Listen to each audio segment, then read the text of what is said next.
An 89-year-old woman is attacked on a Brooklyn street, and police say the suspects set her shirt on fire.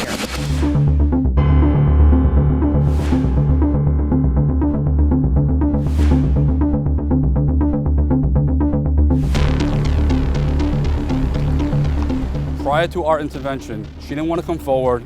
She was kind of hesitant to cooperate with investigators.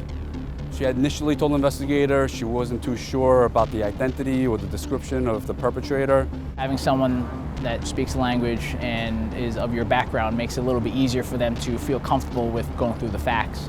I just tried my best and did everything I could to make her feel comfortable using, our native tongue, Cantonese, and helping her with the process.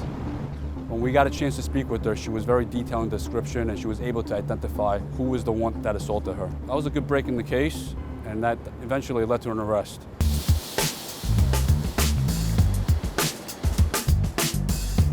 Hi， 你好，我係黃警探。你有咩問題都可以同我溝通，我識講廣東話。My name is Jacky Wong, I'm a police officer. Joining the Asian task force is very personal to me. Being Asian American, growing up as kids, this is maybe just a kids thing, but elementary school, junior high school, there's always been, name calling and, Asian jokes and stuff like that. I don't want anyone to go through that. I'm not hungry for that. The Asian Hate Crime Task Force came about originally towards the end of March. We started noticing an uptick in Asian-related hate crimes, especially with the COVID pandemic. Asian Americans being attacked, being verbally abused, all for the simple fact of being Asian American. Early on into the COVID crisis, we took 8 anti-Asian COVID-related cases. 6 of them were quick arrests and done well and prosecuted well. The other 2 would not speak with us. The victims were reluctant to come forward. That's where we saw the problem. Victims weren't answering the door for us, they weren't answering the phone, they weren't answering emails and Twitter accounts. They're afraid of getting involved with any type of law enforcement, maybe their past experience or either the language barrier that's there. The task force is comprised of 25 Asian American officers and detectives, all assigned to the Detective Bureau. And they're all first-generation immigrants. They all speak a second language, different dialects of Chinese, Korean, Tagalog. We're just here to provide the Asian community, especially the victims of Asian American descent, with any help that they need, especially in the area of reluctance to come forward. Because the language skill, you pretty much could be better explaining the laws or either that or legal procedure that they're going to be faced in because of these cases. It's been a success to have somebody with a familiar dialect, familiar voice, familiar face show up at the door to let the victims know and the witnesses know that they're with the police and they're with us. I immigrated to the United States in 1983. I came here with my family, my mother and my father. We moved to here in Manhattan. And my father delivered Chinese food in the 80s in Manhattan North.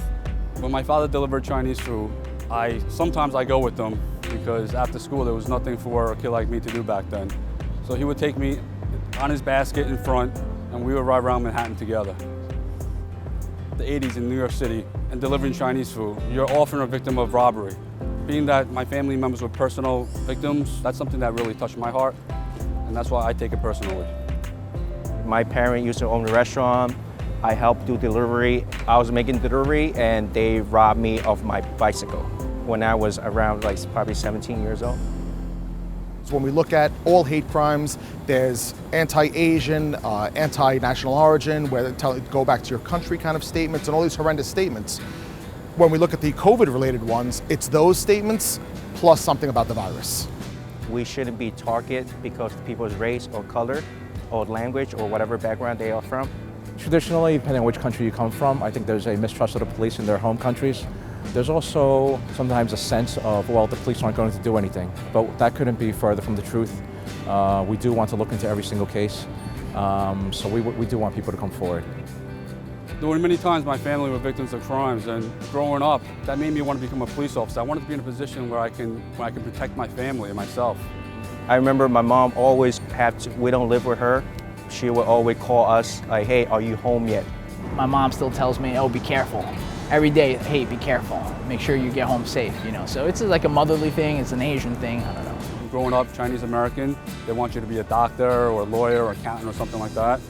And I told my mom that I was going to be a police officer. She was She was a bit disappointed.